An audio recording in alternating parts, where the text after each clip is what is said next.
श्रीमान् वेङ्कटनाथार्य कवितार्किककेसरी वेदान्ताचार्यवर्यो मे सन्निधत्तां सदा कृति.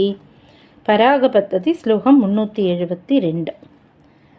तथा गता राघवपादरक्षे सम्पश्यमानेषु तपोधनेषु आसीदहल्या तव पांशुलेशैः अपांशुलानां स्वयमग्रगण्या.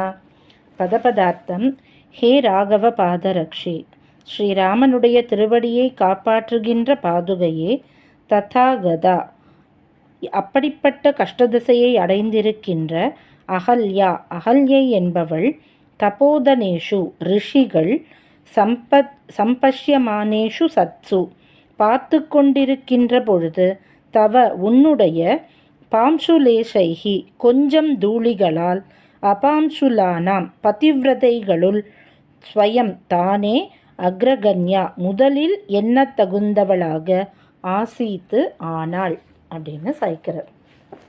அதாவது போன ஸ்லோகத்தில் ஆயுள் காலம் முழுக்க நான் எப்படி இருக்கேனோ தெரியல, ஆனால் என்னுடைய அந்திம நேரத்தில் நீ காப்பாற்றணும், அப்போ எனக்கு நல்ல கதி கிடைக்கும் அப்படின்னு சுவாமி சாய்ச்சதுனால இப்போ பாதுகாதேவி கேட்குறாளாம்.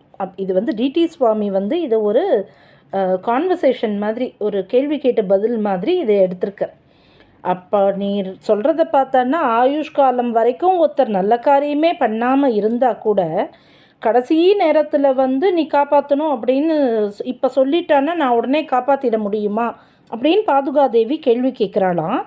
அதுக்கு பதில் சொல்கிற விதமாக சுவாமி இந்த ஸ்லோகம் எழுதியிருக்கிறார் போல இருக்குன்னு டிடி சுவாமி இதை அழகாக இந்த எப்படி போன ஸ்லோகத்துலேருந்து இது தொடர்ச்சி எப்படி வருது அப்படிங்கிற மாதிரி இதை கொடுத்துருக்கு. இப்போ நம்ம சுவாமி என்ன சாய்க்கிறார், உன்னோட அந்த சிறு தூளி அந்த பட்ட மாத்திரத்திலேயே அகல்யை அப்படின்றவோ கல்லா கடந்த நிலையிலேருந்து அற்புதமான பெண் உருவம் அடைஞ்சாள் அப்படின்றது மட்டும் இல்லை, பதிவிரதைகளுள்ளேயே முக்கியமானவளாக முதலானவளாக ஆனாள் அப்படின்னா அப்போ அந்த பாதத்தூளியோட சம்பந்தம்ன்றது எப்பேற்பட்ட பாவம் பண்ணவாளுக்கும் பரமபதம் கொடுக்கக்கூடிய அளவுக்கு பெரிய புண்ணியாத்மாவாக மாற்ற முடியுங்கிறதுல என்ன சந்தேகம்னு சுவாமி பதில் சொல்கிற மாதிரி இந்த ஸ்லோகத்தை கொடுத்துருக்கார் அப்படின்னு டிடி சுவாமி சாய்க்கிறார். ஆக இந்த ஸ்லோகத்தில் சுவாமி என்ன சாய்க்கிறார்னா, அத்தனை ரிஷிகள் பார்த்துன்னு இருக்கும்போதே உன்னுடைய தூளிகளால் பதிவிரதைகளுள் முதன்மையானவளாக அகலிகை ஆனாளே அப்படின்னு சொல்கிற ஸ்லோகமாக கொடுத்துருக்கார்.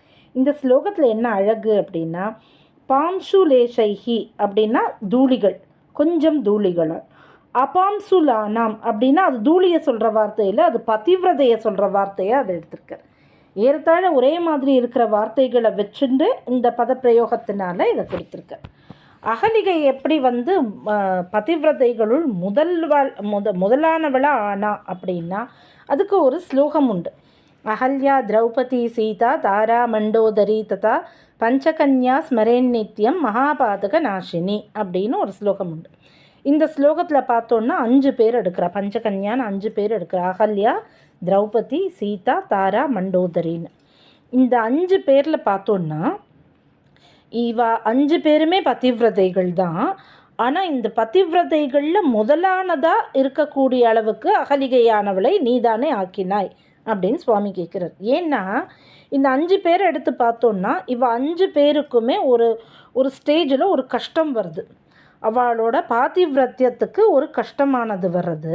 ஆனால் அந்த சமயத்தில் கூட, அதாவது இப்போ திரௌபதின்னு எடுத்துட்டோம்னா துரியோதனாதிகள் பேரில் அவளுக்கு பயங்கர கோபம். அவளே அக்னியிலேருந்து வந்தவோ, அவள் நினச்சிருந்தா அங்கேயே எரிச்சிருக்க முடியும்.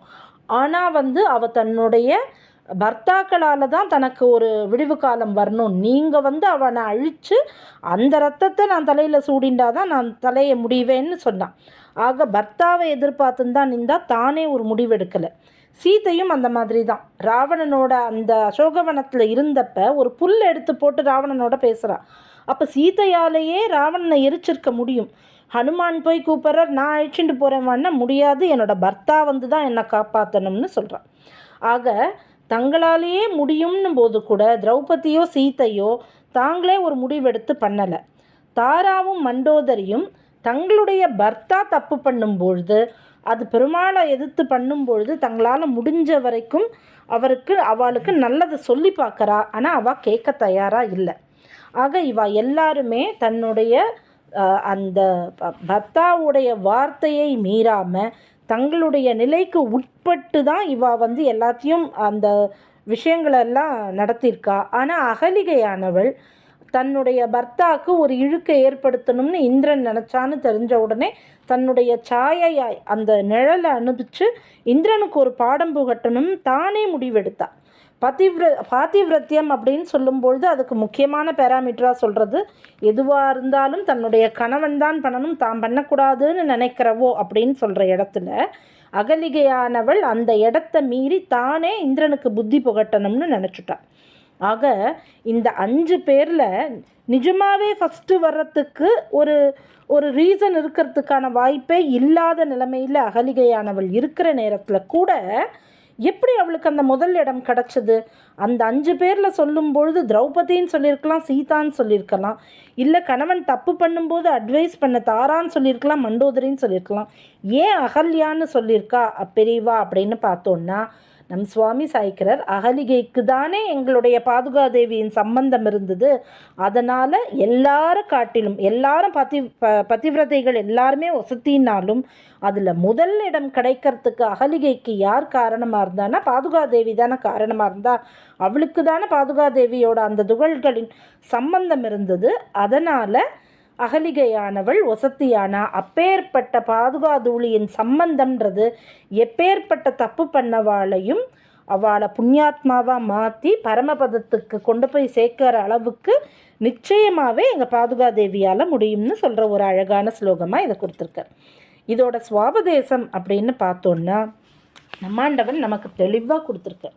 எந்த பாபியாக இருந்தாலும் ஆச்சாரிய அனுகிரகம்ன்றது கிடச்சிருத்தோன்னா, நம்மளோட ஆழ்வார்கள் அனுகிரகமும் நம் சுவாமி மாதிரி ஆச்சாரிய அனுகிரகமும் கிடச்சிருத்தோன்னா அவள் எப்பேற்பட்ட பாபியாக இருந்தாலும் ரொம்ப பெரியோர்களால் ஒப்புக்கொள்ளக்கூடிய மகானாக ஆகிவிடுவார்கள் அப்படின்னு சாய்க்கிறார்.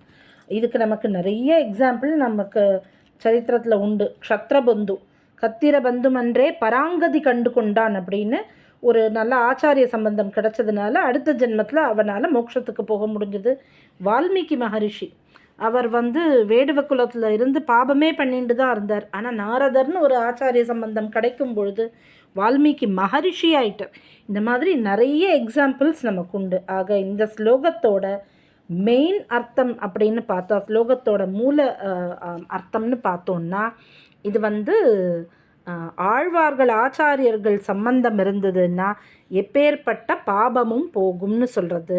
இதோட ஸ்லோகத்தோட மேலான அர்த்தம் அப்படின்னு பார்த்தோன்னா, அகலிகையானவள் தப்பே பண்ணியிருந்தா கூட, தப்புங்கிறது இந்த இடத்துல அகலிகை சொல்கிற பொதுவாக சொல்லப்படுற தப்பு இல்லை. ஆனால் தன்னுடைய கணவனை காப்பாற்றுறது அவளோட வேலை இல்லை, இந்திரனை தண்டிக்க வேண்டியது அவளோட வேலை இல்லை. ஆனால் அப்படி ஒரு தவறே பண்ணியிருந்தா கூட பாதுகாதேவியின் சம்பந்தம் இருந்ததுனால பதிவிரதைகளுள் முதலாம் இடத்தை அடைந்தவளாக அவளானாள் அப்படின்னு அழகான ஒரு ஸ்லோகத்தை நமக்கு கொடுத்துருக்காரடியே. கவிதார்க்கிக சிம்மாய கல்யாண குணசாலினே ஸ்ரீமதே வெங்கடேசாய வேதாந்த குருவே நமஹ.